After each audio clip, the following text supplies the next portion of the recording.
Today I'm in Lyme National Trust, helping the head gardeners with new resources for the system. So we're looking at Bokashi, we're looking at fermentation of organic matter, and this is what we want to achieve. To be honest, they've done an amazing job. I mean, look at the bees and the amount of life in this place.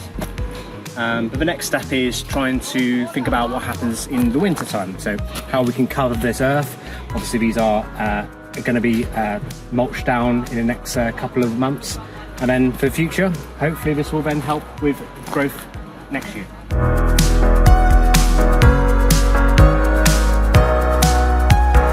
I just wanted to show, what they've achieved here. Firstly, they've already started mulching and they've done a really good job with the soil structure in here.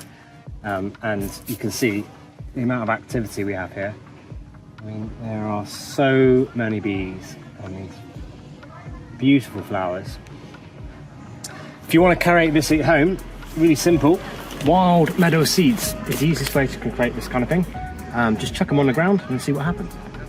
This is what most people don't want to see on their lawn, is really good soil like this. But actually where a mole is, you'll see nutrition, and actually very good mulch on the top from all that humus underneath the lawn itself. And look at the way it holds and retains the water. So best cover crop is always grass. If you can't make cover crops with grass, then have a look at this border here. Full of life, full of activity, and really easy to then mulch down in the winter and create its own little biodiversity. Is they're going to cut this up nice and small, and we're going to do a cut and drop Bokashi system. So in the next couple of weeks, hopefully we'll be able to see the results of this.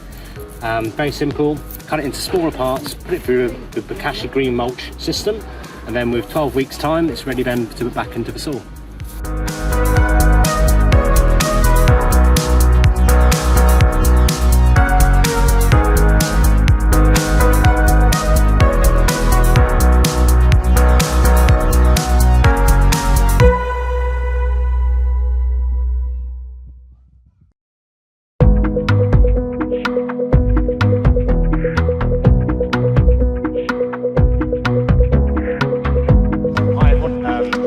From Agriton, we've come back to Lyme Park to have a look at Bokashi. So I'm Simon Mayo, I'm a gardener here at Lyme. I've been here for roughly 11 years now. Okay. So, resident, I say you can't beat this for an office. So It's a beautiful. It's a lovely place, I love the place. We've got a good team here. Everything really, just to see. So remind me again, what works. How many different piles? So we've had about, I think it's about 5. Yeah. Okay. Yeah, 5. All different variations. All different variations. Cool. And we've got another one going up at the nursery plot at the moment, because this has all the ones we've tried down here have been on soil, on sort of soil base. Yeah. So it's had a lot of worm activity. With the one we're trialing up at the nursery plot now, it's on grass instead. So on at the back of here, I think this was the first one we tried. Oh, this is always a good sign. I know you're a lover and hater of moles, but it's nice to see. Oh yeah, if they're up here, it's fine. It's just when they're on our formal lawn that we get a bit narky. I don't think they know these things, unfortunately. So, well, there's not much to look at now because this is where the pile was, and this is about all that's left of it. Okay. With a bit of leaf matter on top. So this was all the herbaceous from the front border there that we just raked back, piled up. Yep. And there's pretty much nothing left now. It's just this good, nice, fresh, soily compost. That is brilliant. Really pleased with that. Yeah.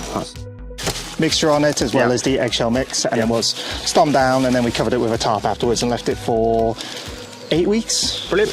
Yeah, it's 8 weeks, isn't it? So this was over winter time? This was over winter time, yeah. So this, I think it started not long after you came, so about October time, and went through to, it would have been about mid-November, start of December. Yep. And then once it had done, we raked it out flat and just left it, and it's all disappeared lovely. So this was one that we didn't put anything on, and this is one that when we came to uncover it after 8 weeks, not much had happened. So we covered it back over again, left it for another 6 weeks. And by that point, it had started to break down, but it was not as good. You can still see there's a lot of the larger material is still present. It's not rotted nearly as well. So yeah, and this is the thing with the microbes. That's what does all the work. The microbes actually do the, But that was just an experimentation of like, well, try everything. Try it. And then this was again the one that we didn't actually stomp down on. Okay, so this is just a bit of aeration in it. Yeah, we just lay it out, sprinkle the stuff over, put another, kept sprinkling it, and then covered it with a tarp. And again, it's worked well, but it's not nearly as well as the first pile that we looked at. Okay. We've planted since, but this is where we had one big pile here. This was probably one of the bigger piles we did, which was probably about 4 or 5 meters, but again about 3 meters. Yeah. Came up to about this height, which was with everything, and yeah. Gone. 8 weeks, and then we got our volunteers to rake out over the whole area. Yeah. And you can see there's a few of the woodier stuff. That's a bit of the holly actually that we did. Yeah. But all in all, for a formal garden, it works well. There's not much really. There's not big lumps. There's not big clumps of anything. There's no obvious. I think the key thing is you haven't had to move it. No, that's the other thing is we're not having to move in our tractors, which contributes big to our carbon footprint. So certainly cuts down our carbon footprint a lot. I think the thing is with this is that we're trying to. One of the things that you want to do here was to see if you could lower the carbon footprint. Yeah. So we're going to be doing some more testing with Reading University to try and work out that carbon. Yeah. So we can actually give you a figure. It would be at least like per bed. It would be about 5 or 6 trailerfuls of material that we'll be taking all the way up to our nursery plot. Yeah. Leaving up there, and then we don't actually have a proper composting site, a hot composting site here. No. So we then have to load it into a skip and get it taken away, which even more adds to that carbon footprint. So if you can cut that out, not that maybe we can't cut out entirely right away, but if we can cut down as much as possible, it is all the better for us and for the environment. Cool. There's a head gardener. Hi, Ara. How are you? All right? I'm all right, thank you. From what I can see, it's been a success. Yeah, we did pretty well. What we did with the trials that we did over the winter, we just did everything, took the covers off after 12 weeks. Was it 12 or 14? I can't. I thought it was 8. I got it wrong. Yeah. We treated all of them the same. Yep. So we will definitely be doing it again. I think we're learning. We'll probably chop stuff up. Okay. Yeah, smaller. Yeah. Make it smaller. Yeah. Because we just threw it on and we were really trying to see I have said we how did. well it would go. Weren't we? I have sort of spoken that we did do a few trials of different stuff, like slightly woodier, like the holly and everything. One pile that we didn't put any of the actual mix on and all this, and trialing different things. And I think that's the thing is there's no right or wrong way. No. You need to fit it into your system. Yeah. I mean, cut and drop was the objective really, reducing the amount of machinery used and labour. Yeah. So if you can chip it there and then leave it there, then that's a success, I would say. Haven't risked putting on mare's tail or No. particularly pernicious stuff. So I'll put you in contact with Lost Gardens Halligan. They've just done an oxalis experiment. It's excellent.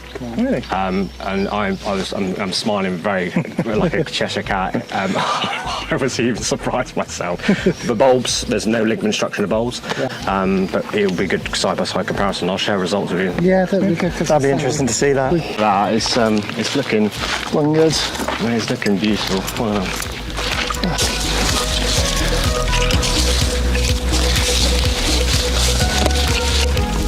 There we go. That's a good long. But still nice and crumbly.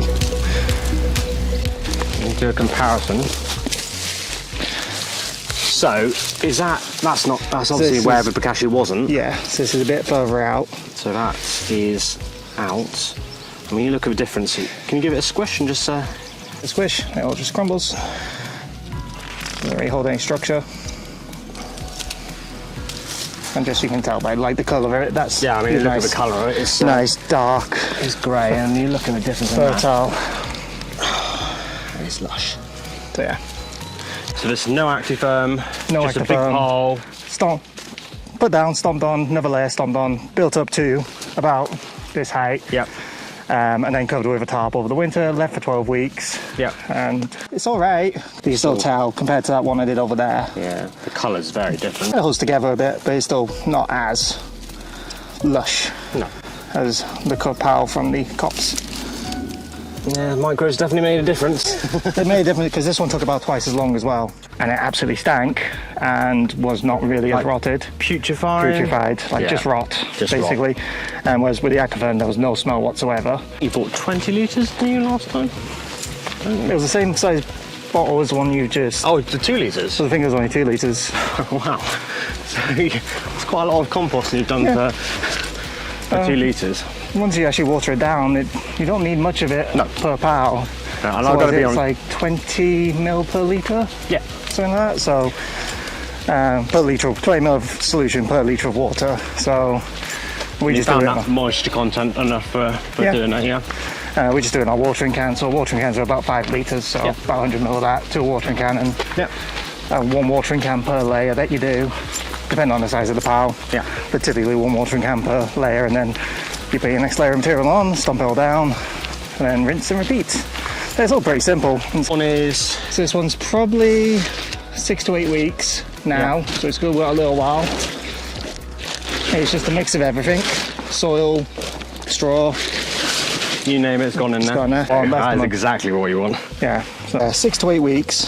So, but there's not. I'm not getting any smell off of it. How high was this pile? Okay, so it's come down quite a lot.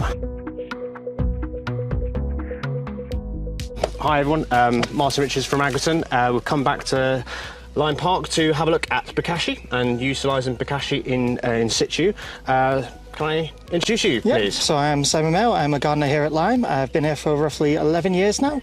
I love the place, and particularly over the last few years, we've been really working hard to renovate a lot more areas of the gardens, bring in further areas into our folds, so such as the rhododendron walk in the Vickery Gibbs garden, further expanding our offers that we have to visitors, and just making the whole garden as pretty as we can. Yeah, I mean, obviously it's a big estate you've got here. So, the gardens themselves are about 17 acres worth of gardens. 17 acres. Managed by, we've got 5 gardeners at the moment, but we do have a team of about 40 volunteers. They come in 8 per day, Monday to Thursdays, to help us out, because we would not survive without them.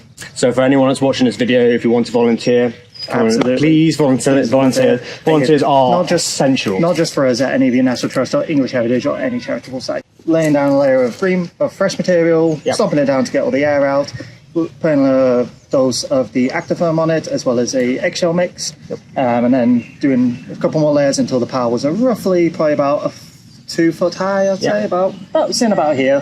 And then we covered it with a tarp over the winter, because we did this over winter, put a tarp over the top, and we left it for 12 weeks to rot down. Came back after 12 weeks, and there was not much left, really. Yeah, so this beautifully down.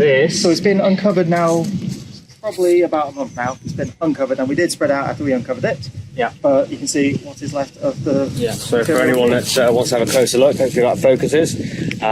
By far, probably the best one I've ever seen. It's still got a really good bit of organic structure on it. I mean, good comparison, because actually behind you, on this bit here, we've done a little bit of dig with a bit that's not been. So this falls outside of the area that we did. Yeah, so we've got, in my left hand, we've got the Bokashi one, and in the right hand, we've got our just normal Bokashi, just it's had a bit of leaf mold from the trees above. It's mostly new trees around here, so very efficacious. So you can see the difference, hopefully, between the two. I mean, that compared to that, I mean, firstly, obviously, is the colour. It's quite different in colour between the two. Also just the texture, the feel of them, that's a lot sandier. So explain a little bit of why you wanted to experiment with Bokashi. So for us, we do not have the facilities here at Lyme to do hot composting because of regulations. We don't have an area that's able to catch all the leachates that would flow into streams, as well as bioaerosols and all this. So unfortunately what we have to do at the moment is all our green waste has to go up to our nursery garden, it's put into a big pile, then we have to load it into a skip, and we have to send it off to the council then to compost properly. That is terrible. It's terrible for the carbon footprint. It's a lot more work for us because we have to load it into trailers. It's all this double handling. Whereas with Bokashi, what we can do is we can just go through, chop everything down, just chop it all to the ground, rake it up into piles, do the Bokashi process, and then just forget about it for the winter. And then when we come back out in the spring, uncover it, and then just rake it out flat again. And you got this lovely mulch that you can just spread around on our herbaceous borders, and we plan to use it on our formal gardens as well. But that will be Bokashi'd off-site and then brought back in again. Next stages, so we've got one running up in the nursery at the moment, which we're trialling doing a much lower pile, but a much longer pile. There is one that looks like it's got a load of cardboard underneath it, and we'll be interested in doing one that is just purely grass in the future as well. So that's our next stages for it. And then just continuing views on different areas to see how it suits us. So obviously the team here, if you do need to ask any questions, drop a comment down below on the video. I'll send it over to the guys, and they can obviously correspond to you. We're here really to emphasise it's more, the carbon footprint that we've created with this compared to the carbon footprint we would normally do with a composting system is quite a difference. Obviously, a lot less machinery. It'd be interesting to know just how much it cuts out. So. Yeah, and that's one thing as a company we're looking to try and quantify, because obviously you're creating organic matter. So 100 tonnes gives you 100 tonnes back, where obviously thermophilic, you would be losing that as carbon retention. Also, you've got machinery as well, you've got water, you've got labour, all these are costly implications. And obviously that's something that you need to quantify as a company, as a group, as a charity. So I think it's a really good success. Really looking forward to the next steps. And thank you very much for your time. Thank you for coming out. Yeah, see you.